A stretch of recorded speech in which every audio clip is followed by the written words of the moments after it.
ওগো সিংহাবে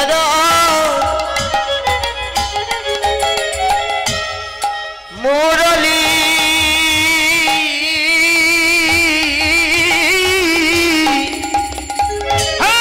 পরিজয়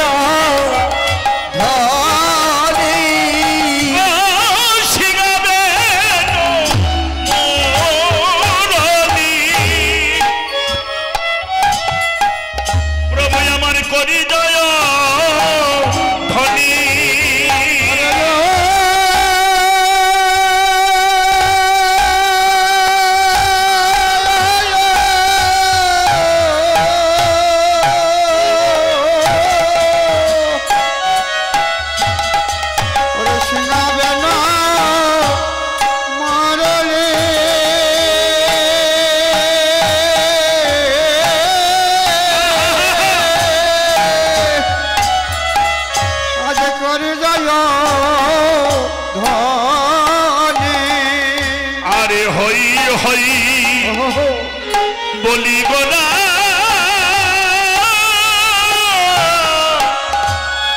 ফিরায় পাচনি আরে হই হই বলি গোরা ফিরায় পাচনি বলে তারে হই তারে হই তারে হই বলে কহে গৌর হরিম তারে হই তারে হই হইব আরে তারে হই তারে হই গৌর তারে হই তারে হই তারে হই যেজনে আমার হয় আমি তারে হই তারে হই যেজনে হয় আমি তারে হই তারে হই যেজনে আমারই হয় আমি তারি হই তারি হই যেজনে আমার হয় আমি তারে হই তারে হই যেজনে আমার হয় হরি হরি হরি তারে হই তারে হই হরি হরি তারে হই তারে হই তারি হই তারি হই তারে হই তারে হই যেজনে আমারই হয় তারে হই তারে হই তারি হই তারি হই তারে হই তারে হই আরে হই হই বলি গোরা অফিরা এ পাচলে পাচলে রে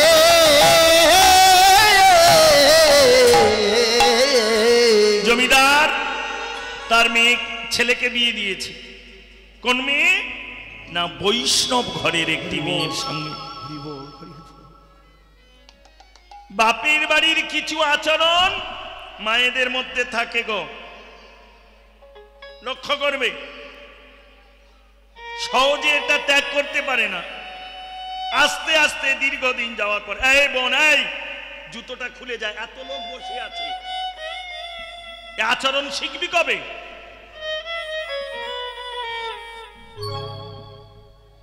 রাগ করলে হবে না বোন এতগুলো মানুষ এই চটে বসে আছে তার উপরে তুই জুতো পায়ে দিয়ে যাচ্ছিস বিবেকে তো লাগে এ শিক্ষা কেউ দেবে না এ আলো নিজের মধ্যে নিজেকেই জাগাতে হবে বাবা অপরাধ নিও না বাবা হরে কৃষ্ণ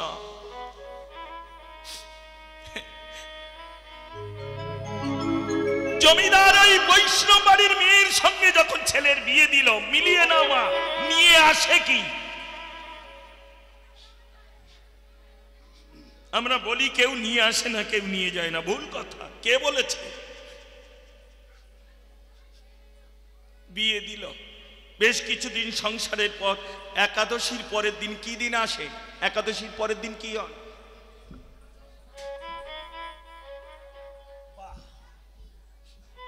পারো না একাদশীর উপবাস করে এক বৈষ্ণব উপবাস করে মানে দিনটা পার করে প্রভাত কালে গিয়ে দাঁড়িয়েছে কৃষ্ণ কৃষ্ণ বলে মা কৃষ্ণ নামং ভিক্ষাং দেহি নিজের জন্য না ওগো আমায় দুটো ভিক্ষা দাও এ কথা বলে না কৃষ্ণ নামং ভিক্ষাং দেহি কৃষ্ণ নামের জন্য, কৃষ্ণ সেবার জন্য দুটো ভিক্ষা দেবে গো। বৈষ্ণবী কন্যাটি বাল্যকাল থেকে তার বাবার বাড়িতে দেখতো এমনি করে। একটা জিনিস জানবে মা, সবার দ্বারে সবাই আসে না। শুদ্ধ কৃষ্ণ ভক্ত না হলে তার দ্বারে কোনোদিন বৈষ্ণব আসবে না। হরি বল, হরি বল।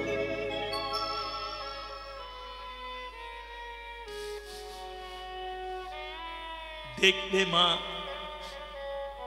পণ্ডিতের সঙ্গে পণ্ডিতের মিল, প্রেমিকের সঙ্গে প্রেমিকের মিল, কামের সঙ্গে কামের মিল, আর ভক্তের সঙ্গে ভক্তির মিল। হরি বল, হরি।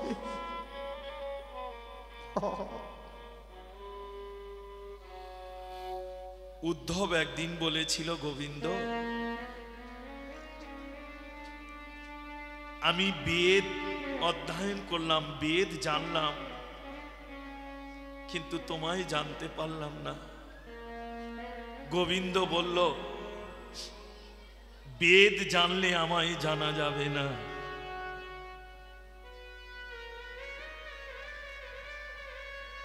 বেদ জানলে আমায় চিনতে পারবে না, বেদ জানলে আমায় ধরতে পারবে না।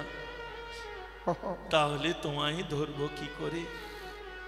বলল, বেদ না জেনে, বেদ গ্রন্থ অধ্যয়ন করে যা না হবে, যদি যেতে পারো সেই বেদনার ঘরে। বেদ আর বেদনা। বলল, বেদ না জানলে কি হবে? গোপীরা যে বেদনায় আমায় বেঁধে রেখেছে, দ্বারকার রাজ সিংহাসন সোনার পালঙ্কে শয়ন করেও আমি যে তাদের বেদনা ভুলতে পারি না। উদ্ধব সেই দিনই বলল, আমি যাব, বেদে যারে জানা যায় না, শাস্ত্রে গ্রন্থে যারে পাওয়া যায় না, আমি যাব সেই বেদনার ঘরে, যে বেদনায় ব্রজ গোপীরা বেঁধে রেখেছে দিবারাত্র তার চরণ বক্ষ পরে। হরে কৃষ্ণ, হরি বল বাবা।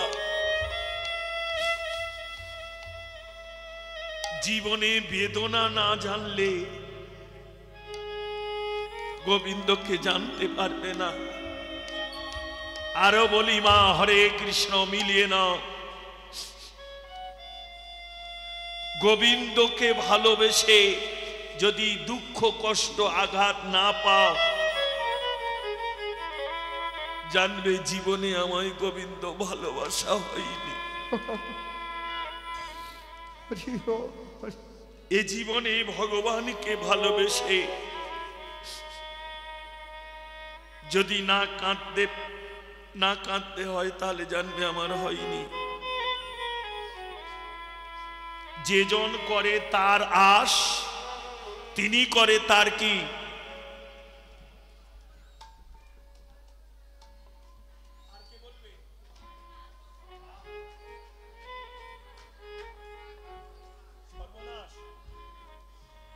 পরে বলে দিচ্ছি, এটা মনে রাখিস। হ্যাঁ,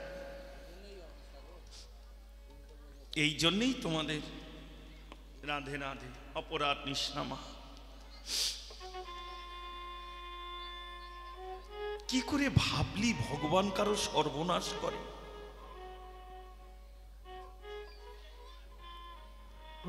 মুখে আনা তো দূরের কথা, অন্তরে ভাবলি কি করে?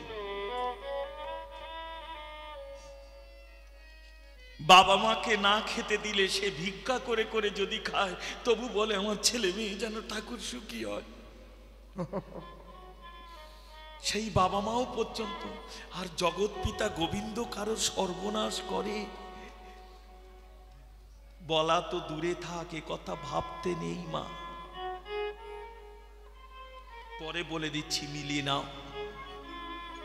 ওই জন্য মা রাগ করবি না, যাত্রার বদনে হরি কথা শুনতে নেই, যাত্রার সঙ্গ করতে নেই। কেন? এক ভাগবতে, ভাগবত পড় গিয়া বৈষ্ণবের স্থানে, এক কথার কত মাহাত্ম বৈষ্ণব তা জানে, সবাই জানবে না বাবা। 60,000 মনি ঋষির মধ্যে একমাত্র ব্যাসপুত্র সুখদেব এই অধিকার পেয়েছিলেন।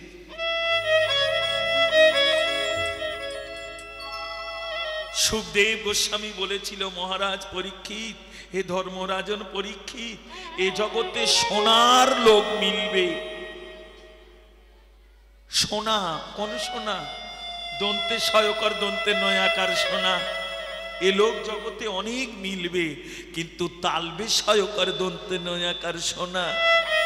যাদের গুরু বদন হতে আছে সোনা, যাদের দেহ মন হয়েছে উপাসনা, যারা জীবনে সার করেছে ওই চরণ দুখানা, তেমন মানুষ জগতে মিলে না। নিতাই গৌর হরি হরি তাই ধন্য ধন্য আমার জনম, এ ধর্মরাজ পরীক্ষিত, তোমাকে দুটো হরি কথা শ্রবণ করিয়ে আমার জনম ধন্য হলো। সোনার মানুষ পাওয়া যাবে, কিন্তু সোনার মানুষ, রাগ করো না মা। যাক, নিয়ে আসে এইটা বলে দিই আগে, তারপর যে করে তারাস তিনি করে সর্বনাশ, পরে বলবো।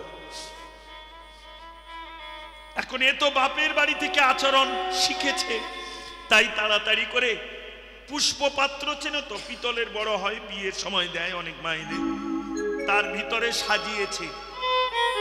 মাদুকরি দিতে গেলেও জানতে হয়, শুধু একটা কাপে চাল একটা আলু দিয়ে দিলাম হয়ে গেল না। বৈষ্ণবকে দিতে গেলে এমন কিছু দাও যেন একটা বেলা তার চলে যায়, দ্বিতীয় কোনো গৃহে যেন আর না যেতে হয়। আর প্রকৃত যদি সে বৈষ্ণব হয়, মাইকম্যান বাবা, একজন বসো, যার মাইক সে বসো, দ্বিতীয় কোনো কথা নেই, রাগ করবে না। হরে কৃষ্ণ, হরি বল। কি বললাম রে বাবা? একটা বেলা যেন তার চলে যায়, দ্বিতীয় গৃহে যেন আর মাদুকরি যেতে না হয়। আর যদি সে যায়, জানবে এই বৈষ্ণব বটে, কিন্তু নিষ্কিঞ্চন বৈষ্ণব না। কারণ বৈষ্ণবেরও অনেক ভাগ আছে মা।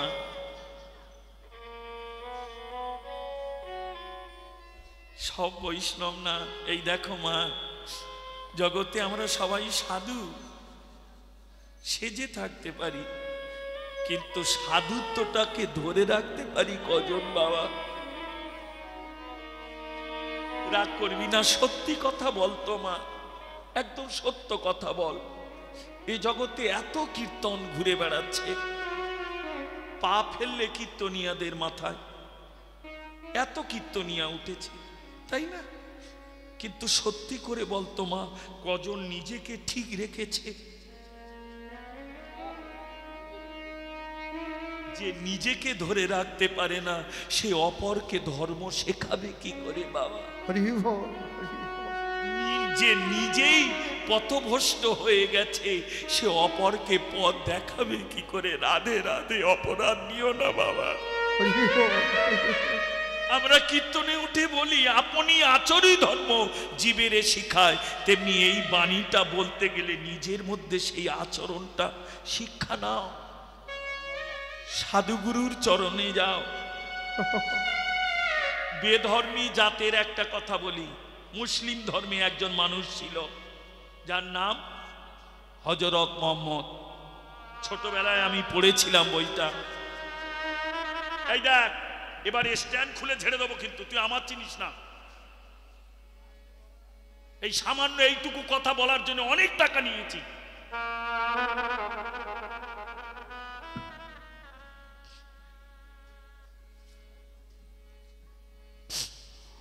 বললাম জানো, হযরত মুহাম্মদ, ছোটবেলায় পড়েছিলাম, এক বুড়িমা তার মাজা পড়ে গেছে, তা পিঠে চালে নাতিকে বসিয়ে নিয়ে হযরত মুহাম্মদের কাছে গেছে, গিয়ে বলল, বাবা তুই একটু একে বলে দে তো তোর বাণী নাকি সত্য, মানে বাক্য।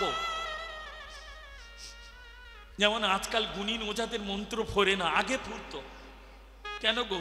তাদের বাক্য সত্য ছিল, কিন্তু এখন মুখেই তো তাদের বিষ এসে গেছে, হবে কি করে বাবা? রাগ করো না, তেমনি বিচার করো মা। এখন আমাদের মুখেও যদি বিষ থাকে তাহলে এই বিষে অমৃত পাবে কি করে? ওই গুণিনের মতো মন্ত্র পাঠ করে যাব, কিন্তু কাজ হবে না। রাগ করো।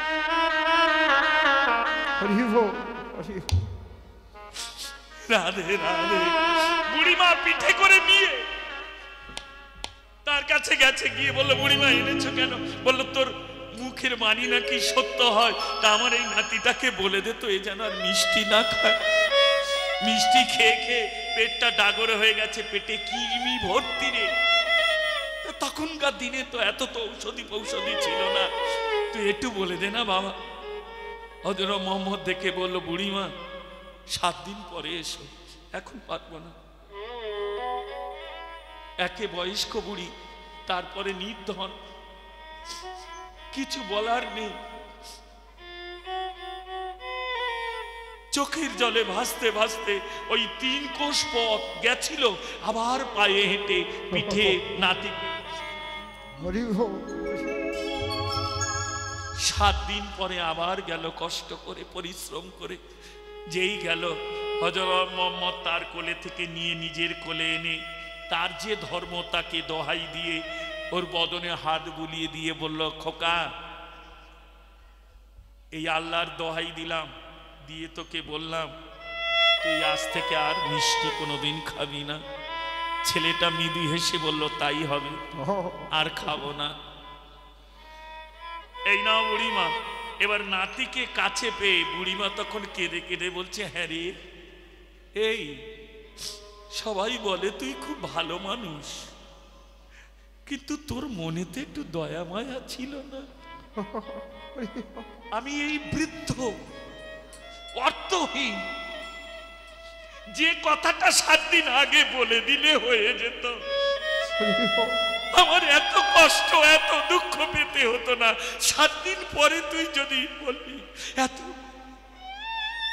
হযরত মুহাম্মদ বলল, মা তুমি 7 দিনের জন্য হয়তো একবার গেছো, এসেছো, কষ্ট পেয়েছো, কিন্তু আমি যে সারা জীবন কষ্ট পাবো বলে। কেন বাবা? বলল, মা আমি নিজেই মিষ্টি খাই, তো অপরকে যদি বলি তুই মিষ্টি খাবি না, কি সে শুনবে মা? যার নিজের বদন শুদ্ধ নয় সে অপরকে শুদ্ধ করবে কি করে? যে নিজে অশিক্ষিত সে অপরকে অধ্যয়ন করাবে কি করে বাবা? তাই 7 দিন ধরে তিলে তিলে আমি নিজেকে সংযত করে আমি তার কাছে প্রতিজ্ঞাবদ্ধ হয়েছি, জীবনে কোনোদিন মিষ্টি আর বদনে দেব না।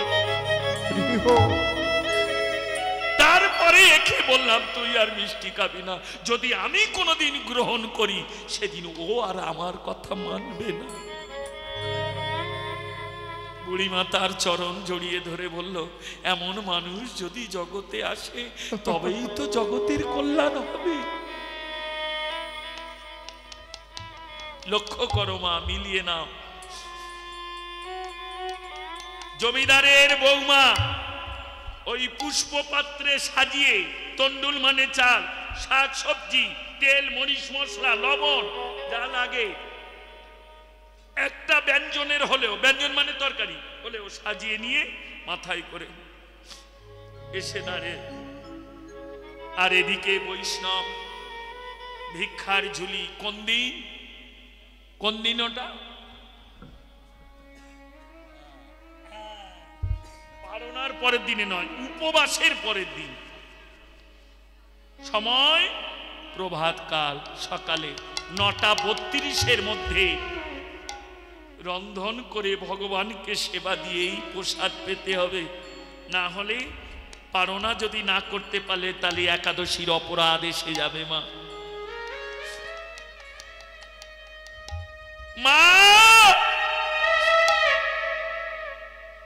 নামং ভিক্ষাং দেই,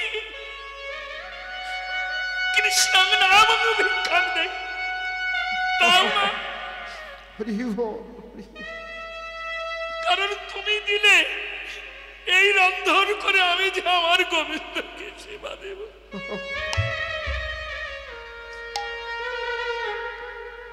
বৈষ্ণবী মা পাত্র নিয়ে যাচ্ছে, এমন সময় অট্টালিকা উপরে জমিদার তো চেয়ারে বসে বসে সেবা করছে আর দুলছে। এমন সময় এই ভাব নিচে দেখে বলল, বৌমা ও বৌমা, কি করছো তুমি? দেবে না, এরো ফিরে এসো।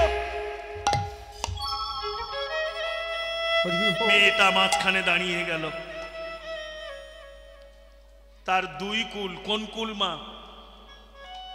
একদিকে শ্বশুর কুল, শ্বশুর হচ্ছে গুরুজন, তার বাক্য অমান্য করলে নারী জন্মে অপরাধ। আবার এদিকে বৈষ্ণব দ্বারে দাঁড়িয়ে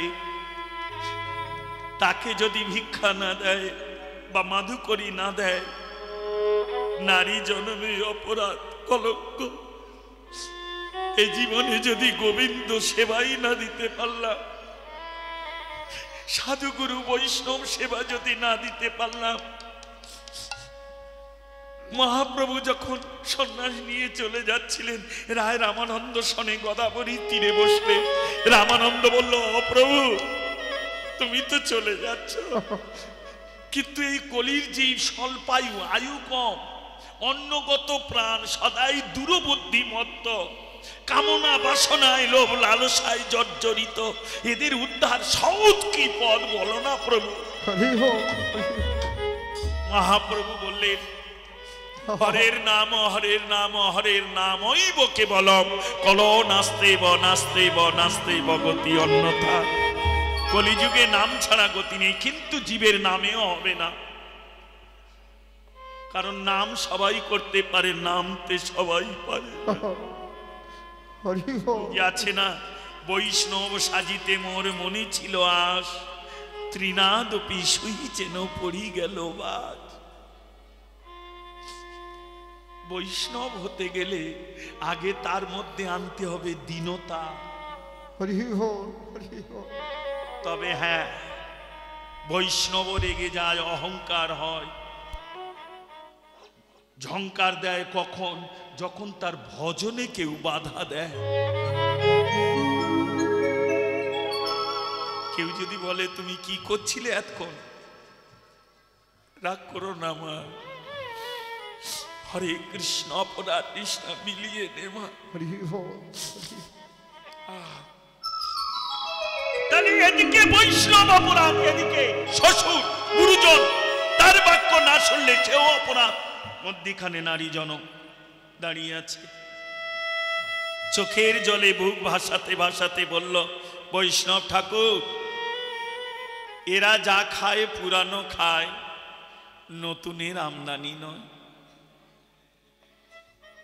বৈষ্ণব আনন্দ ভরে বলল, গোবিন্দ যতদিন থাক ততদিন খাক। লক্ষ্য করো মা, দেখবে জীবনে যখন কৃষ্ণ নাম করছেন, আপনি দুঃখে কষ্টে আছেন, অথচ তোমার পাশে চিটিংবাজি করে, চটচাটামি করে, দালালি করে, এটা ওটা করে খুব ফুলে ফেপে উঠছে, জানবে মা ওর পূর্ণটা ক্ষয় হতে শুরু হয়ে গেছে। অপরাধ নিস না বাবা। আর তুমি যে কষ্ট পাচ্ছ, তোমার শেষ হয়ে গিয়ে এবার সঞ্চয় হচ্ছে। এই যে বনবাস পাণ্ডবদের, কৃষ্ণ কি বলেছিলেন? সখা সাক্ষাৎ তুমি যখন এই, তাহলে কেন বনবাস, কেন অজ্ঞাতবাস? বলল পূর্ণ সঞ্চয়। নাহলে মহামান্য ভীষ্মদেব, গুরুর দ্রোণ, এদের যে ভজন সাধন আছে, তাদের অঙ্গে আঘাত করতে গেলে নিজেকে যে উপার্জন করতে হবে। নিজেকে না তৈরি করতে পারলে, লক্ষ্য করো মা, এই যে আমরা অনেক সময় না পাশাপাশি ঝগড়া হলে বলি তোর মুখে বাজ পড়বে, বললেই পড়বে মা, আবার পড়বে কখন? যদি তোমার পূর্ণ উপার্জন থাকে, তোমার বাক্য যদি শুদ্ধ থাকে, নিত্য যদি গোবিন্দ সেবা করে তুমি যদি সেই উপার্জন করতে থাকো, তোমার বাক্য কোনোদিন মিথ্যাবে না। নিতাই গৌর হরি হরি বল, হরি বল, হরি এই জগতে দিতে সেই পারে যার কাছে আছে, আর যার কাছে নেই সে হাজার স্তব বাক্য দিলেও তার কাছে পাওয়া যাবে না। বৈষ্ণবী মা দাঁড়িয়ে বলল যতদিন, এরা যা খায় পুরানো খায়, আর বৈষ্ণব বলল যতদিন থাক ততদিন খা। আনন্দ করে আশীর্বাদ দিয়ে চলে যাচ্ছে। উপরে বুড়ো মানে জমিদার ভাবছে কি বলল, অভিশাপ দিল না, হাসতে হাসতে আশীর্বাদ দিয়ে গেল, কি বললো আমি তো বুঝতে পারলাম না। তাড়াতাড়ি করে নিচে নেমে, ও বৌমা, আমি তোমার যখন ফিরিয়ে আনছি, তো ভিখারির মুখ থেকে যখন ফিরিয়ে আনছি, তা সে তো অভিশাপ দেবে, অভিশাপ দিল না, তুমি বা কি বললে আমি বুঝতে পারলাম না, তো একটু খুলে বলো না। মেয়েটি বলল বাবা আপনি বুঝতে পারবেন না। মা, বুঝতে পারি না বলেই তো, বুঝবো বলেই তো তোকে ঘরে এনেছি রে মা, আমায় বুঝিয়ে বল। বহু জন্মের সুকৃতি ফলে বৈষ্ণব আসি আমি, বললাম। তা বললো বাবা এই জমিদারিটা কতদিনের? বললে ওরে সর্বনাশ, আমাদের 14 পুরুষ ধরে এই জমিদারি। তাই? বললো হ্যাঁ, আমার ঠাকুরদা জমিদার, আমার ঠাকুরদা জমিদার, তার বাবা জমিদার, তার বাবা, আমি, এই তোমরা, এ তো জমিদারি বংশ পরম্পরা। তা বললো বাবা যদি আপনার ভাগ্যের দোষে এখানে জন্ম যদি না হতো, জমিদারি তো তোমার নয়, তাহলে তোমার ভাগ্যে যদি এখানে জন্ম না হয়ে কোনো মুচিরি ঘরে, কোন কাঙালের ঘরে যদি তোমার জন্ম হতো, তাহলে এই জমিদারি তুমি তো পেতে না। নিশ্চয়ই পূর্ব জন্মে এমন কিছু কর্ম করেছ, সেই কর্ম অনুসারে তোমার এমনই হলো। কিন্তু বাবা এ জন্মে তো তুমি কিছু রেখে গেলে না। সাধুগুরু বৈষ্ণব সেবার তরে, গোবিন্দ সেবার তরে কিছু রেখে গেলে না। কর্ম অনুসারে তারে পুনর্জন্ম নিয়ে আসে তার ভাগ্য, আর নিয়ে যায় তার কর্ম। এই যে এখানে এসেছ মা, ওই যে বলছিলে খালি হাতে যাই খালি হাতে আসি, মিলিয়ে নাও। নিয়ে এসেছ ভাগ্য, এখান থেকে নিয়ে কি যাবে? নিয়ে যাবে জীবনের কর্ম। এ জীবনে কেউ না দেখলো আমার গোবিন্দ দেখছে। কতটা কর্ম তুমি করে গেলে, সেই কর্ম অনুসারে আবার তোমার পুনর্জন্ম দেবে ধরা তলে, জন্ম দেবে ধরা তলে। জমিদার কেঁদে বলল মারে, এতদিন জমিদার অহংকারী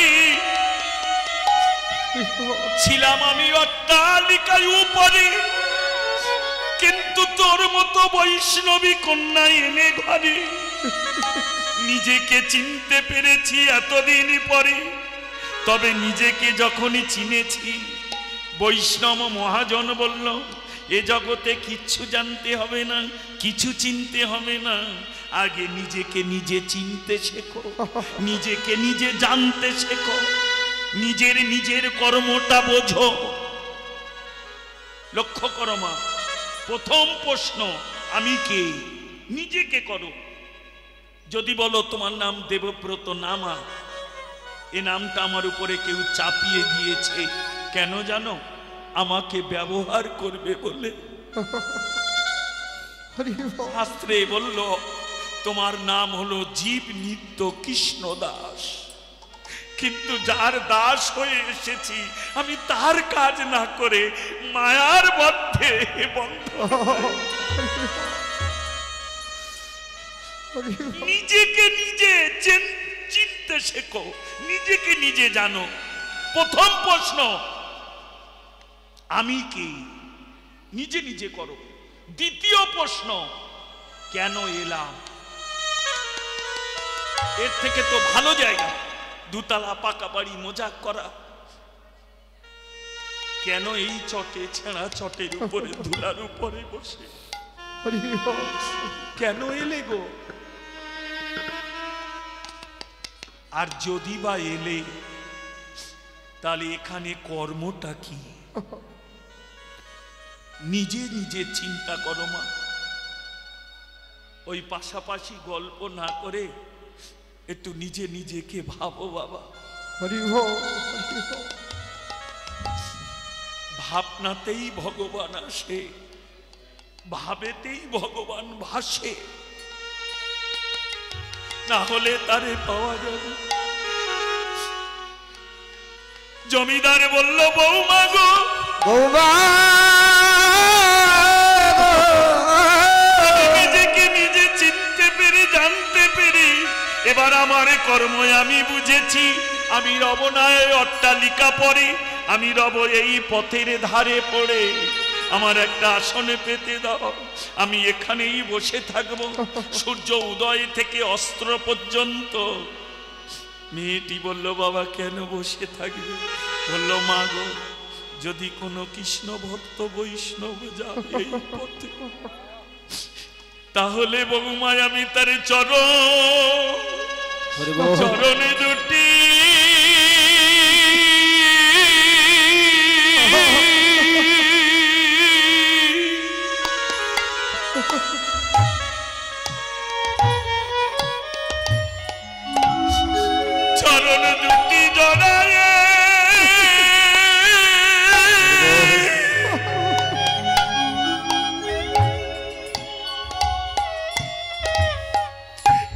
জড়ায় ধর্ম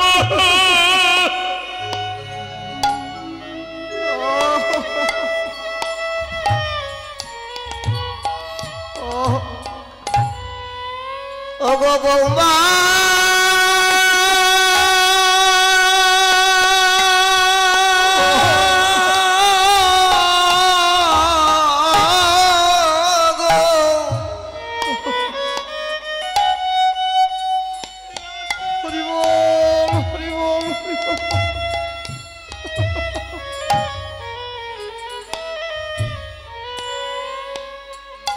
তোর চরণ দুটি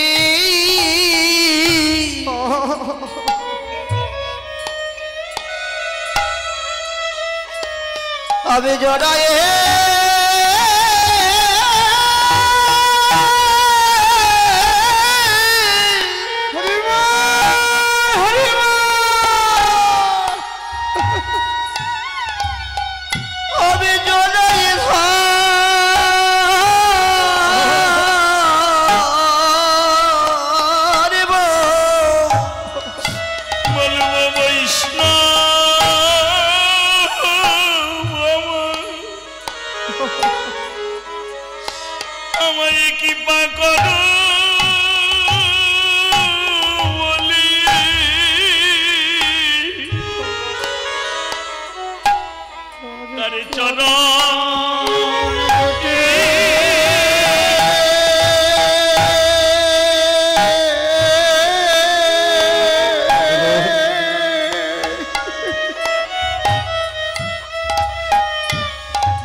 চরণ জড়ায়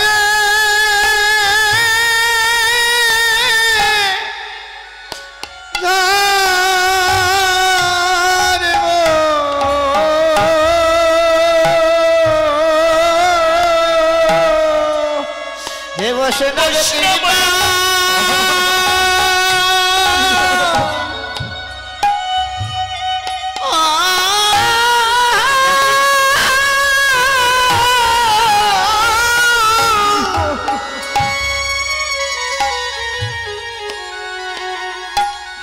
বসে বৈষ্ণব কৃপা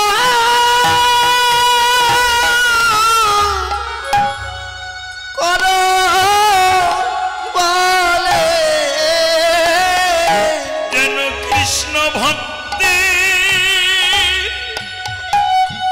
ঘরে আমার জনম দিও বৈষ্ণব কৃপা করো বলে সে ভক্ত ঘরে আমার আমায় জনম দিও বৈষ্ণব কৃপা করো বলে আমি আর তো কিছু চাই না গো কৃষ্ণ ভক্তি আমায় জনম দিও বৈষ্ণব কৃপা কৃপা করো বলে কিছু চাই না গো যদি কর্ম অনুসারে এই জীবনে যদি সুকর্ম কোনোদিনই থাকে বলে ওই বৈষ্ণবের চরণে হৃদয়ে ধরে খেতে যেন কৃষ্ণ ভক্তের ঘরে আমার জন্ম দেয় আরে তোমার মতো বৌমা যেন আমার কন্যা হয়ে আসে কৃষ্ণ ভক্তের ঘরে জন্ম নিয়ে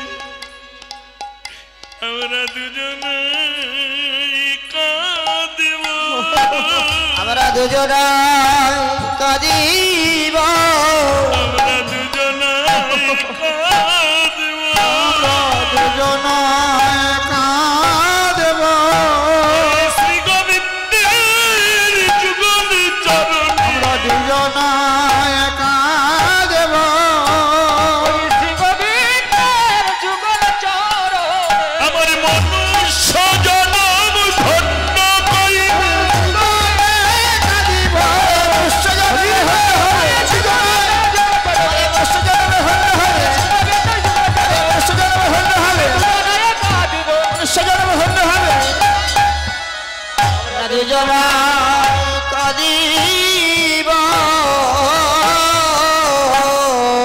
হরে কৃষ্ণ তাহলে মিলল মা কেউ কোনোদিনই খালি হাতে আসি না কেউ খালি হাতে যাই না নিয়ে আসি ভাগ্য আর নিয়ে যাই কর্ম ওই জন্য জ্ঞানীজন যারা তারা লিপিতে অর্থাৎ লিখেছেন যেদিন এসেছিলাম ভবে কেঁদেছিলাম আমি একা হেসেছিল সবে এমন কিছু কর্ম করে ভব হতে যাবে চলে জগৎ কাঁদবে তোমার তরে তুমি যাবে হাসতে হাসতে এমন কর্ম যদি জীবনে হয় তার এই মনুষ্য জনম ধন্য কয় হরি হো হরি হো জগৎ কাঁদবে যে না এমন একটা মানুষ ছিল চলে গেল জানবে তার মনুষ্য জনমটাই ধন্য বাবা হরি বল হরি বল রাধে রাধে আর একটা কথা মা তোমরা যেটা বলছো যে করে তার আশ তিনি করে তার সর্বনাশ না যে করে গোবিন্দের আশ গোবিন্দ তারে করে সর্বনাশ সর্বনাশ শব্দের অর্থ আলাদা আর সর্বনাশ শব্দের অর্থ আলাদা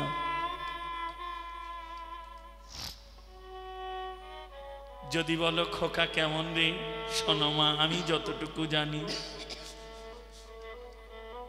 এই জীবনে যারা গোপাল গোবিন্দকে আপন করে নিয়েছে দেখবে আস্তে আস্তে তার নাশ হতে শুরু হয়েছে এই তুমি একদিন ভক্তের সঙ্গে বৃন্দাবনে গেলে বেড়াতে, বৃন্দাবনে গিয়ে এক নাড়ু গোপালকে দেখে তোমার মন কাঁদছে, আমি একে নিয়ে যাব বাড়িতে। কিনে নিয়ে বাড়িতে এসে বৈষ্ণব দিয়ে নাড়ু গোপালের প্রাণ প্রতিষ্ঠা করলে, কিন্তু তাকে তো সেবা দিতে হবে মা। সে তো আর এই সব কিছু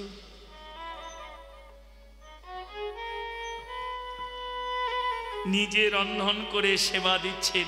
শোনো মা, আমি এ জগতে এইটুকু বয়সে আমিষ নিরামিষ বলে কিছু পাইনি বাবা, তবে এইটুকু পেয়েছি বাবা, সাত্ত্বিক আহার না করলে ভজন শুদ্ধি হবে না। সাত্ত্বিক আহার কারে বলে? ভগবানকে সেবা দিয়ে প্রসাদ পাওয়ার নাম হলো সাত্ত্বিক আহার। এই সাত্ত্বিক আহার পেলে দেহের মধ্যে রোগ ব্যাধিও শান্ত হয়ে যায়, কাম ক্রোধ লোভ ঘুমিয়ে পড়ে। অনেকে বলে এই মা আসতে রে, সামনে বসে মা আসতে। অনেক মায়েরা বলেন বা অনেক কীর্তনিয়া বৈষ্ণব বলেন, ভাগবত পাঠকরাও বলেন, কাম ক্রোধ লোভ মোহ মত মৎসর্য ষড়রিপুকে ত্যাগ না করলে হরি ভজন হয় না। কামকে ত্যাগ না করলে হরি ভজন করা যায় না। আচ্ছা মা, কোনোদিন মিলিয়ে দেখেছ? কাম থেকে যদি তনুর সৃষ্টি হয়, তনু মানে দেহ, পিতৃমাতৃ মিলনে কাম হতে এই তনুর সৃষ্টি হয়। খুব গভীরে বলছি বাবা, এর বেশি গভীরে আর যাব না। পিতৃ বীর্যে সৃষ্টি হয় হাড় আর মজ্জা। যত আমার মা দেখিয়ে দিক তোর বাবা ওইটা, কিন্তু আমার ঠাকুরদার সঙ্গে ডিএনএ টেস্ট করলে ধরা পড়ে যাবে আমার বাবা কি। কারণ মা জানে বাপ আর মন জানে পাপ। রাগ করবি না মা, আমি মাইক্রোফোনে যত বড় বড় কথা বলি না কেন, আমি তো জানি আমি কি বাবা। রাগ করো না, আমি তো জানি আমার চরিত্র কি, আমি তো জানি আমি কি। অপরাধ নিস না মা। মন জানে পাপ আর মা জানে বাপ। পিতৃ বীর্যে সৃষ্টি হয় হাড় আর মজ্জা, মাতৃ শক্তায় সৃষ্টি হয় রক্ত মাংস আর চামড়া।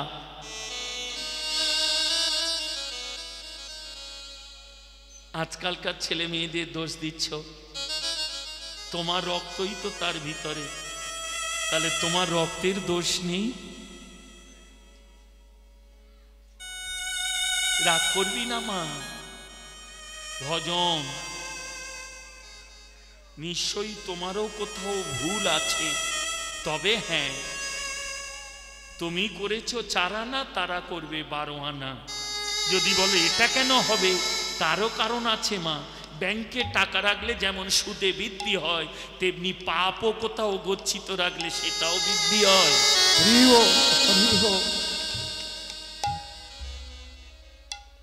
হরে কৃষ্ণ, হরি বল বাবা। ওই জন্য শাস্ত্রে বলছে, অপরকে দোষ দেওয়ার আগে নিজের দোষ খোঁজো। বৃন্দাবন থেকে সে নারুগোপাল কিনে প্রাণ প্রতিষ্ঠা করে নিত্য সেবা দিচ্ছ।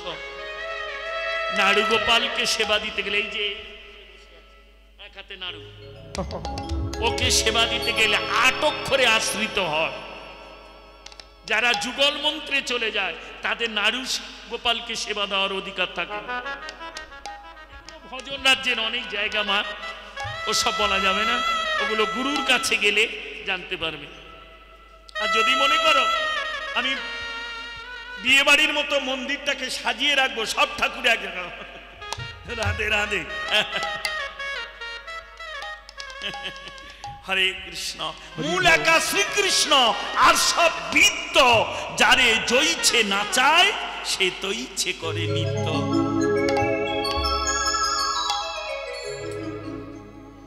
জয় রাধে, হরে কৃষ্ণ, হরি বল।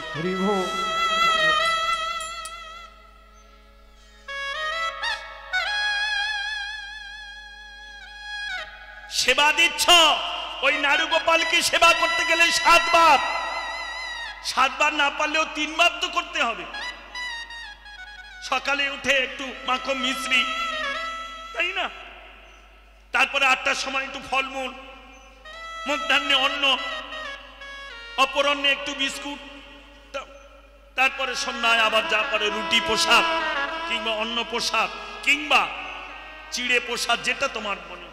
তাহলে এই যে সেবা দিতে গেলে আস্তে আস্তে বড় বৌমা বলছে, ও মা, এ আলাদা হাঁড়ি করা, এভাবে রান্না করা, ও তুমি যা হয় একসঙ্গে যদি পারো করো, আর না হলে তুমি তোমার।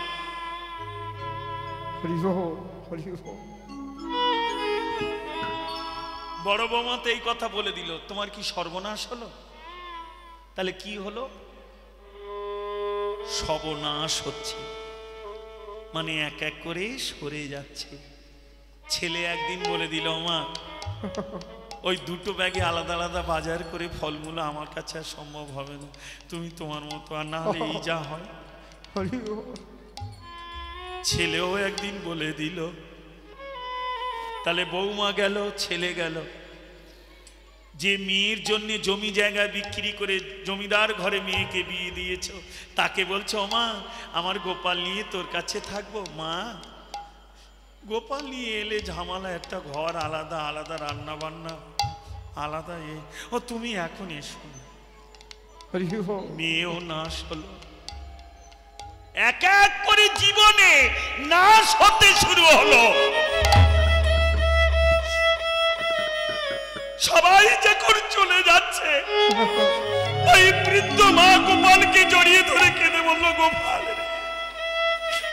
বড় বাসনা করে এনেছিলাম তোরে সেবা করব বলে,